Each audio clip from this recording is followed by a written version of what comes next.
3 da tarde. Ela atravessa a porta do café e te vê. Daqui a 2 horas, ela vai descrever esse encontro para a melhor amiga dela em uma palavra só. Mas isso aqui não começou agora. Começou 20 minutos atrás, quando você entrou nesse café sozinho. 2h40. Você chega. E não é por pontualidade. Pontualidade é chegar na hora. Chegar antes é outra coisa. Quem chega depois é visita. Quem chega antes é dono do lugar. E dono do lugar não fica nervoso na própria casa. Você já esteve aqui antes. De propósito. Você sabe o que é bom, sabe onde fica o banheiro, sabe que o som não é alto. Porque se você descobre o café junto com ela, vocês dois são turistas. E turista não conduz nada. Você não pega a primeira mesa que aparece. Você pega a do canto. Mesa no meio do salão tem plateia. Tem gente passando, tem gente escutando do lado.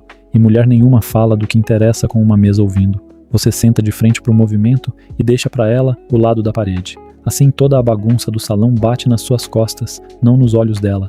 Você acabou de decidir para onde ela vai olhar nas próximas 2 horas. E ela nunca vai perceber isso. Aí você faz a coisa que ninguém faz. Você conversa com o garçom, pergunta o que tá saindo bem hoje, brinca, agradece, porque a primeira frase que você fala pra ela não pode ser a primeira frase que você fala no dia.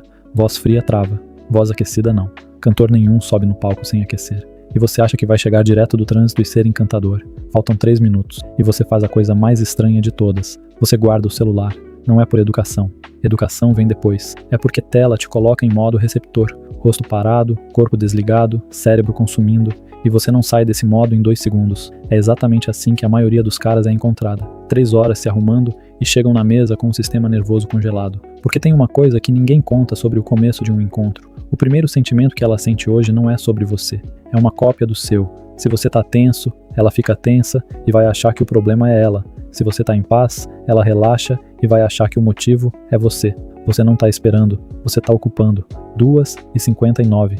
Ela aparece na porta e você levanta. Isso não é etiqueta antiga, é física. Homem sentado obriga ela a atravessar o café inteiro sozinha, sendo olhada, sem saber o que fazer com as mãos. Homem que levanta, corta essa travessia pela metade. Você acabou de encurtar o momento mais desconfortável do dia dela, e ainda não falou nada. E você não decide o cumprimento. Você abre espaço e deixa ela escolher a temperatura. Beijo no rosto, abraço, aperto de mão. Quem define é ela.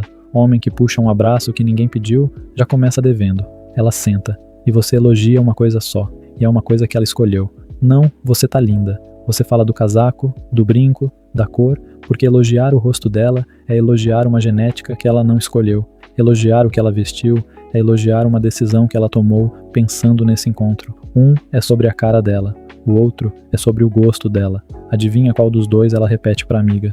E agora vem o erro que quase todo mundo comete. Começar o encontro. Porque ela ainda não chegou. O corpo dela chegou. Ela ainda tá no trânsito, no trabalho. No será que eu me vesti certo? Ela ainda tá decidindo se veio aqui por vontade ou por curiosidade. Os primeiros 90 segundos não são conversa, são pouso. Então você não pergunta nada sobre a vida dela. Você fala do lugar, do trânsito, da chuva que quase pegou ela. Coisa pequena, barata, sem exigência nenhuma. E aí você faz o movimento mais subestimado do encontro inteiro. Você decide a primeira coisa por ela. Vou pedir o coado daqui, dizem que é o melhor da região. Ela olha o cardápio por 6 segundos e pede o mesmo. Parece que você foi simpático. Não foi. Você acabou de tirar uma decisão da cabeça dela num momento em que ela ainda está processando o ambiente inteiro. Pergunta feita antes do pouso vira entrevista. A mesma pergunta feita depois vira conversa. 2 minutos de diferença, 2 resultados opostos. Aos 2 minutos, os ombros dela descem. Ela chegou. E ela começa a falar. Que largou o emprego ano passado e mudou de cidade sem nada garantido. E aqui você tem 3 opções. A primeira, recolher o fato e ir para a próxima pergunta. Nossa, que legal. E você trabalha com o que hoje? Isso é formulário. Ela responde no automático, porque já respondeu isso 30 vezes esse mês. Ninguém quer que o encontro vire entrevista. Nem ela, nem você. A segunda, e essa é a mais comum, devolver com uma história sua. Ah, eu também já pensei em mudar. Toda vez que você responde uma história com uma história sua, você não tá conversando, você tá revezando. E revezamento não cria intimidade, cria empate. Você faz a terceira. E o que fez você decidir? Teve um dia específico? Você não perguntou o fato, você perguntou a escolha. Fato é currículo, escolha é pessoa. Todo mundo já perguntou o que ela faz, quase ninguém perguntou por quê. E aí ela fala 30 segundos, e para. E agora vem a parte mais difícil do encontro inteiro. Você não fala nada. 3 segundos de silêncio. Você só continua olhando, com cara de quem ainda tá esperando o resto. E vem o resto. Ela emenda mais 1 minuto, e essa segunda parte é completamente diferente da primeira, porque a primeira resposta é a versão ensaiada, a que ela dá em toda a festa de família. A segunda é a de verdade, e ela só sai se ninguém atropelar o silêncio. Todo mundo acha que silêncio é constrangimento, silêncio é convite. O cara ansioso preenche todo o espaço vazio e sai do encontro sem saber nada sobre ninguém. Nos 20 minutos seguintes, ela fala muito e você deixa. Você não interrompe, não completa a frase dela, não puxa para o seu lado, porque mulher que fala muito perto de você não tá dominando a conversa, ela tá relaxando. Aí ela devolve a pergunta e você responde com uma coisa específica. Não o currículo, não o cargo, uma coisa que você faz no domingo de manhã e que quase ninguém entende, porque detalhe estranho gruda. Resumo profissional escorrega, mas falta uma peça, e sem ela, isso tudo vira terapia. 40 minutos de conversa, ela solta uma opinião, e você discorda, levemente sorrindo sobre uma bobagem, um filme, uma comida, uma cidade, e logo depois você provoca ela, uma provocação leve, com charme, sobre o que ela acabou de falar,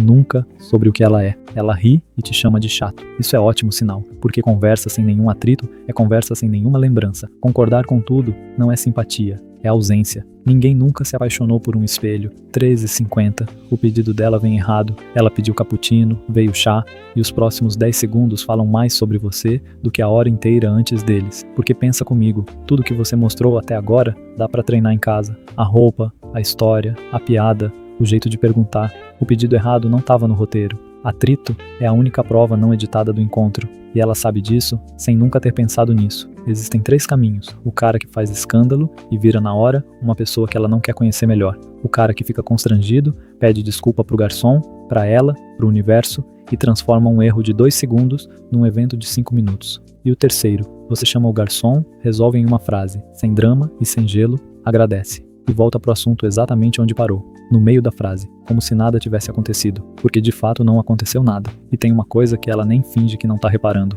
como você trata o garçom. Todo homem é gentil com a mulher que ele quer. Só um tipo de homem é gentil com quem não pode fazer nada por ele. A forma como você fala com quem te serve é a prévia de como você vai falar com quem te ama daqui a 8 meses. E ela assiste esse trailer o encontro inteiro, de graça, 4 horas. O celular dela toca, ela pede licença e sai pra atender. 4 minutos sozinho na mesa, e você não pega o celular, porque ela vai voltar e a primeira imagem que ela vê responde uma pergunta que ela nem sabia que tinha feito. Homem entretido com a tela é homem que estava aguentando o tempo. Homem tranquilo com a mesa é homem que estava bem ali o tempo todo. 10 minutos depois, quem erra é você. Você faz uma piada e a piada morre. Silêncio total. E é aqui que a maioria transforma um tropeço numa queda. Fica vermelho, explica a piada, pede desculpa, se justifica. Você não. Você dá de ombros, ri da própria piada ruim e segue. Porque não é sobre não errar. É sobre quanto tempo você leva para voltar ao normal. O erro dura 2 segundos. A vergonha dura o que você deixar durar.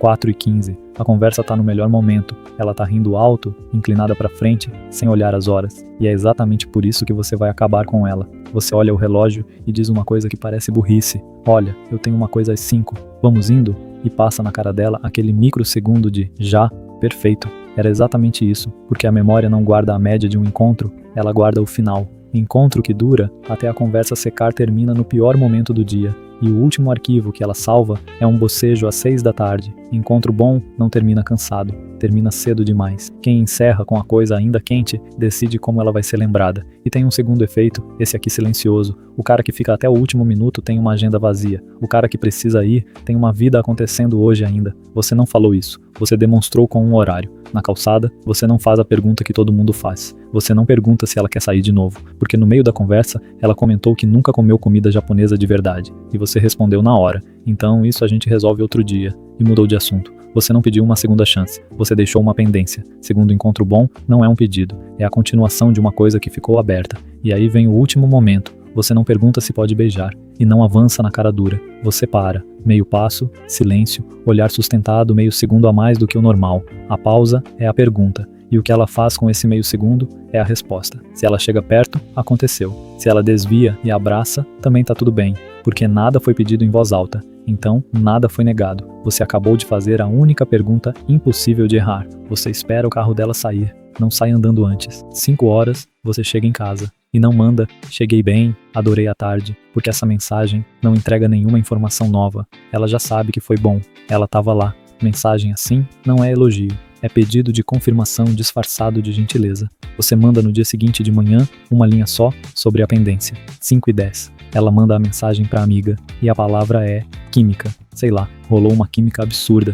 Ela não vai citar a mesa do canto, não vai citar os 3 segundos de silêncio, nem o pedido errado, nem o jeito que você falou com o garçom, não vai citar o horário que você encerrou. Ela não lembra de nada disso, porque nada disso apareceu. Você não passou a tarde tentando ser inesquecível. Você passou a tarde tirando do caminho tudo que faria ela se sentir avaliada, entediada, desconfortável ou responsável pelo encontro. Cada decisão removeu um atrito, e o cérebro dela somou tudo isso e deu um nome bonito pro resultado. Química não é sorte. Química é engenharia que ninguém viu. E a melhor parte, nada disso custa dinheiro, beleza ou talento. Custa só saber a ordem. Se você chegou até aqui, deixa o like e se inscreve no canal. E comenta qual parte você mais erra, o começo, o meio ou a saída.